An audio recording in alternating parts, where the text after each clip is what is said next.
ఒట్టుతో ఎర్రని తలపాగతో వెండి కాంతులీనుతున్న ధవళ వస్త్రాలతో ఆజానుబాహుడిగా ప్రకాశిస్తోన్న సద్గురు సేవాలాల్ నదీమ తల్లి చెంతకు చేరి తన చేతిలోని కర్రను నదిలో ఉంచి ఆ తల్లిని ప్రార్థించగా ఒక్కసారిగా నది విడిపోయి సద్గురు సేవాలాల్కు దారి ఇచ్చింది.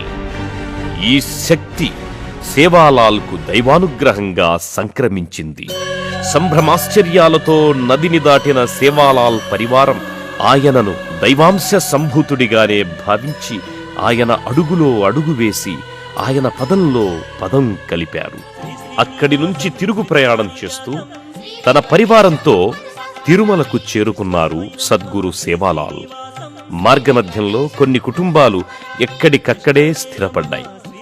మిగిలిన కుటుంబాలతో తమ ఇష్టదైవమైన బాలాజీని దర్శించుకున్నారు. అంతేకాకుండా తమ జాతికి చెందిన బాలాజీ పరమభక్తుడైన హాథీరాం భక్తిభావాన్ని ఆటపాటలతో కొనియాడి అక్కడ నుంచి రాయచూర్ మీదుగా నిజాం రాజధాని అయిన హైదరాబాద్ చేరుకున్నారు.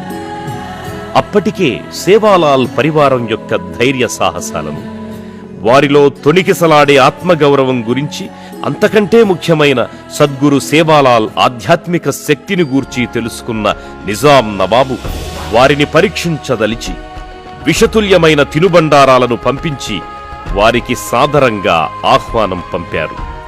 ఈ విషయాన్ని, నిజాం నవాబు అంతరంగాన్ని అమ్మవారి అనుగ్రహంతో తెలుసుకున్న సద్గురు సేవాలాల్ తన పాద స్పర్శతో ఆ విషాహారాన్ని అమృతాహారంగా మార్చారు.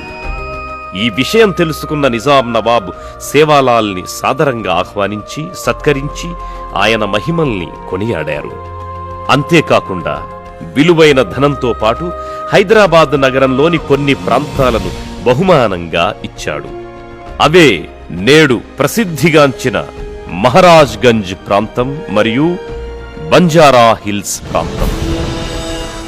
ఇలా దేశవ్యాప్తంగా సంచరిస్తూ ప్రవేశించిన ప్రతి నగరంలో, పట్టణంలో తన ఆధ్యాత్మిక శక్తిని ప్రజలకు, ముఖ్యంగా బంజారాలకు చవి చూపిస్తూ సమాజంలో గౌరవ భావంతో జీవనాన్ని కొనసాగించాలని హితోపదేశం చేస్తూ ముందుకు సాగుతోన్న సద్గురు సేవాలాల్ని అవతార పురుషుడంటూ బంజారా ప్రజలు కొలవడం, కొనియాడడం ప్రారంభించారు.